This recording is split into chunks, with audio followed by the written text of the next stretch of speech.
Hello YouTubers and welcome to another episode. Today we're actually going back to the beginning of the videos, not to see them, but bringing back some of the actual vlogging. Over the past couple of weeks in isolation, I've been basically doing just more of the, what I like to call episodes, which is less vlogging. So today I've got my lovely shake this morning for the walk with Yam, because we're only allowed out a little bit and Yam needs a walk and he's currently itching to get out of his cage. So let's get him and let's go outside, try and throw a ball with him. Oh, morning Yam.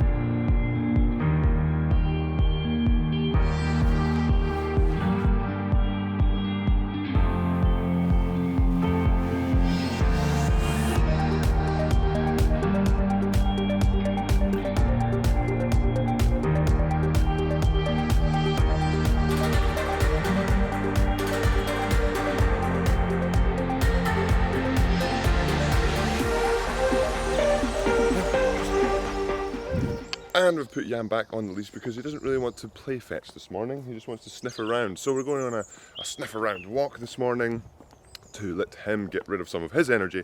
Then after that, I'm going to get rid of some of my energy with an hour of ut1 on the rowing machine. And I've spoken about it before, but this one just all about getting in the right heart rate zones. Yes, I've done a couple of ut1 zone pieces and I have some splits, some times that I've done for those pieces, some distances. And I would like to beat those, but this workout is all about that zone training and making sure I'm hitting that right zone to get the right training benefit that I want to. And for ut1 for me, it's about that increasing efficiency of transporting blood around the body. But we're just going to keep on walking with Yam now and sniff stuff on you.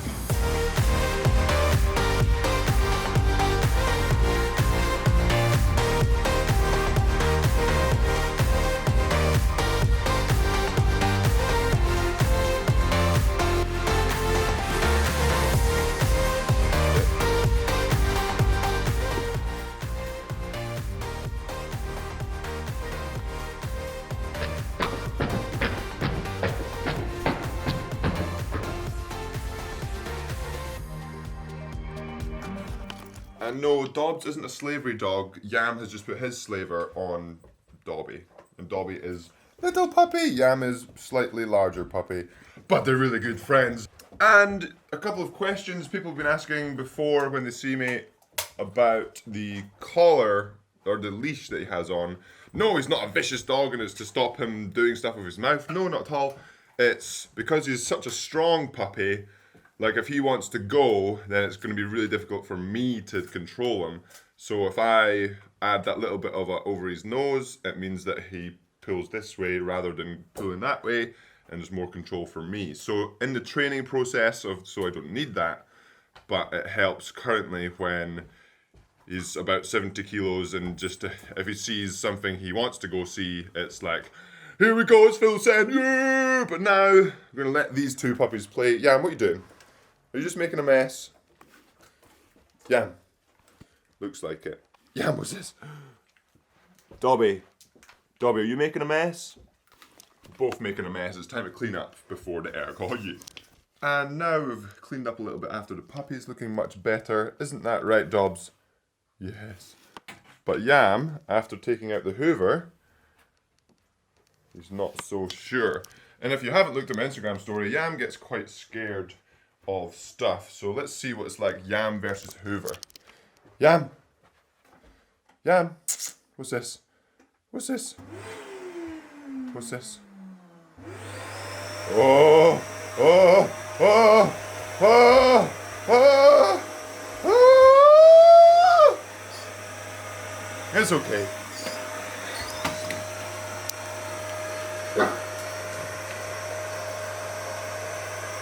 Yam? Yeah, get it. Get the Hoover. So Yam is a 70 kilo Great Dane. And Yam, it's okay. It's okay. Look, it's a Hoover. It's a Hoover. See, Dobby likes it. But he's a 70 kilo Great Dane. There you go. Look, have a look at the Hoover. There you go. Good boy. Oh no. Try not to scare him too much, but just having a little bit of fun. And we've had a bit of a disaster actually. You get out of the way, Jan, please. As I was cleaning up, these were supposed to be in 2 pieces, not hundreds. So my earphones I've been using from RHA, one of the puppies had a little bit of a chew, which is a bit of a disaster, which is very unfortunate because I really liked using them. So now I'll be trying to source another pair, but until then, maybe I'll just have to go silent erging and listen to my breathing. So now, finally, hopping on the erg for a little bit of UT1, oh yeah!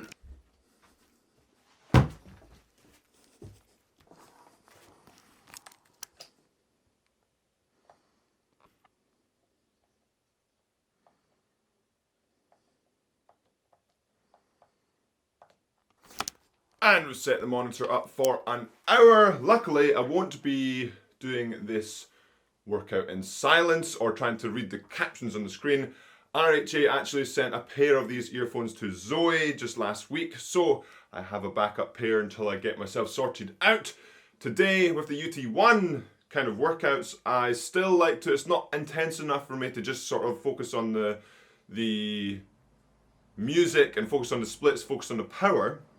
I still get my phone up here and watch a little bit of something, but especially for the first sort of half an hour, 40 minutes, sometimes gets a little bit mentally challenging towards the end, so I switch into that music so I can sort of drift off rather than trying to read or listen to what's going on the video I'm watching.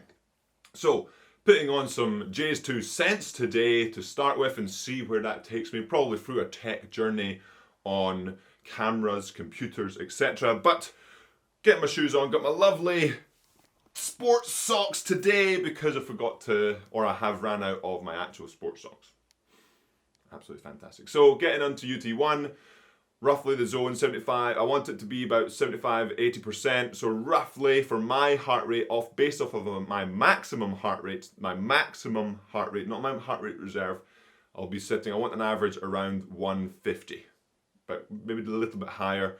And that will be me in my UT2 zone. If we go off of sort of FTP power base, that's roughly below 150, sort of 149s, 148s, and they usually pair up quite nicely anyway. So going by heart rate, going by perceived effort, got the door open, got a nice airflow, still waiting on that fan. So let's get to this air code.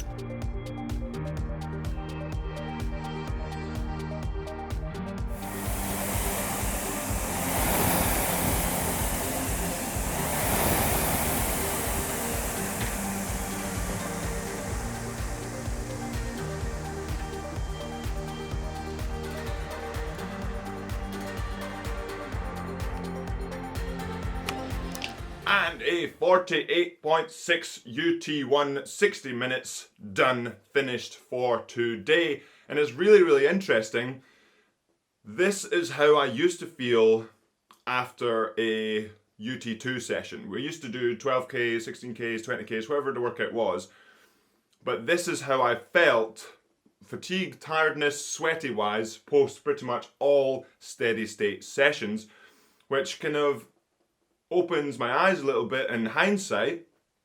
Obviously hindsight's a great thing, but looking back, if I did 2 of these steady state workouts a day and felt like this, there is no wonder why I used to struggle with recovery, because I used to be working, so this session is supposed to be UT1. This is how I'm supposed to feel, but if I'm doing this type of effort for a UT2 session, which I would have done 1 to 2 every single day, then no wonder I ended up getting ill and just struggling all the time, just being like, oh, this is so hard.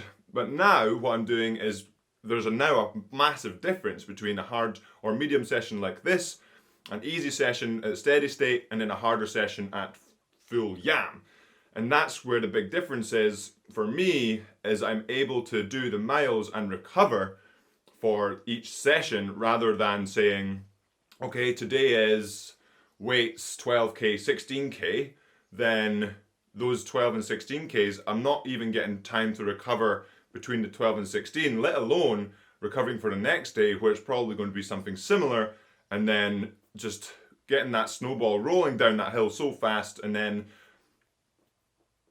putting your body into a hole and not able to sort of a recovery deficit then not able to climb out of it no matter how hard I would try, how many one rest days I would get, it would just never seem possible. But positive notes on going forward and positive notes now with this training program, looking at the intensities has really made a big difference to me.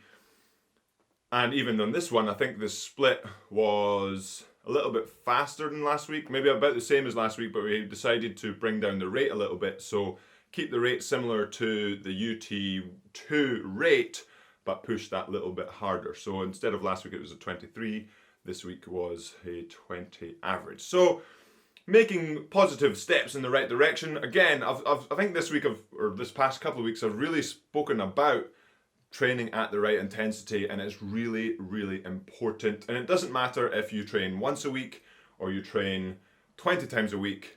Training in the right intensity will give you extra benefits, whether that right intensity for you is flat out all the time or whether that right intensity for you is low intensity most of the time. It really depends on your sort of training, your body type, your person, your ability to recover, your fitness, loads of different things. But figuring it out is massive. But now, obviously, after a session on the rowing machine, it's time to fuel up, because remember, food is fuel. And wonder what we'll have today. And we've made it into the kitchen before I get cooled down or showered before lunch. We have to rinse the rice.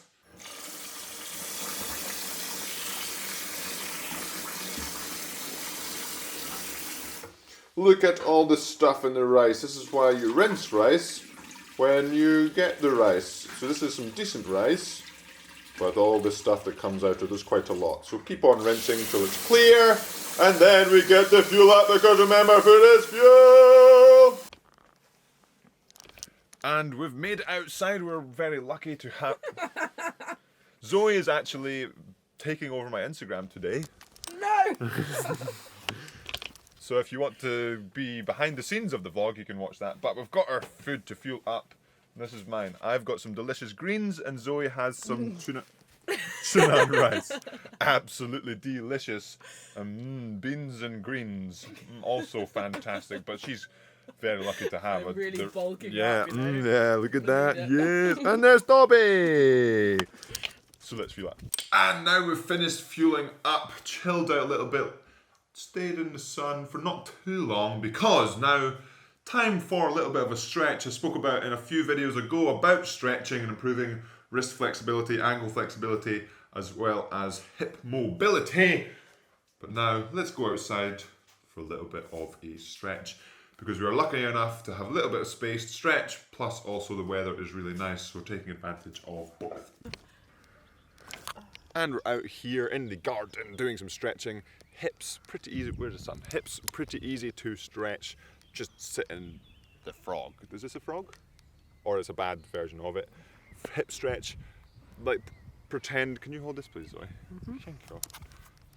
And here with the wrists, so you can actually combine both, get the wrists in there, but I don't know if you'll have the difficulty with the wrists that I do. And then with the ankles, basically just forcing the ankles over to get in there. So basically I'm just going to be doing variations of all of the above, but we'll see you back inside for maybe a little bit of a snack or some food, because remember, food is fuel. And we've made it into the house once more. We've got some bacon and some mushrooms to make. Zoe, what are we having for dinner tonight? Cam's take on carbonara. My take, Zoe's take on carbonara. Cam, don't stand on Dobby's foot. But obviously we're not doing a traditional carbonara. We're firing in some bacon, which is not what you're supposed to do, and Chicken. And chicken as well. Oh yeah! To have some delicious. Maybe we'll have a salad to go on the side, some peppers, some greens, some green beans, some avocado, some. Did I say tomatoes? Peppers. Did I say peppers? Maybe. Vegetables maybe on the side to go with the delicious Broccoli, carbonara. spinach. So we're going to cook this up in a flurry, in a hurry. And then we're going to fuel up. Because remember, food is fuel! And we have a delicious carbonara with some green beans and some green greens. Maybe we slightly kept stuff in the oven for too long, but it wouldn't be a dinner here without a bit of burnt food. Absolutely fantastic. But that's what happens when I cook and Zoe lets me do it. But we're going to fuel up now on probably the third last meal of the day. Next meal, we're looking at some apples in the crumble. It would be delicious. And maybe some Berries. hot chocolate. Oh. I'm feeling some ice cream maybe. But anyway, that will be it for the episode for today, Yam Squad. Hopefully you enjoyed going back to the vlog type of episode rather than just one subject, one chat. I've quite enjoyed it. Hopefully you have too. And as always, Yam Squad, remember to subscribe if you haven't already. Hit that like button. And I will see you in the next episode of the vlogs. You have anything to add, Zoe? If you want to see a cooking. Oh yeah. If you want to see more episodes, like there was a scone cooking, Zoe and I made scones.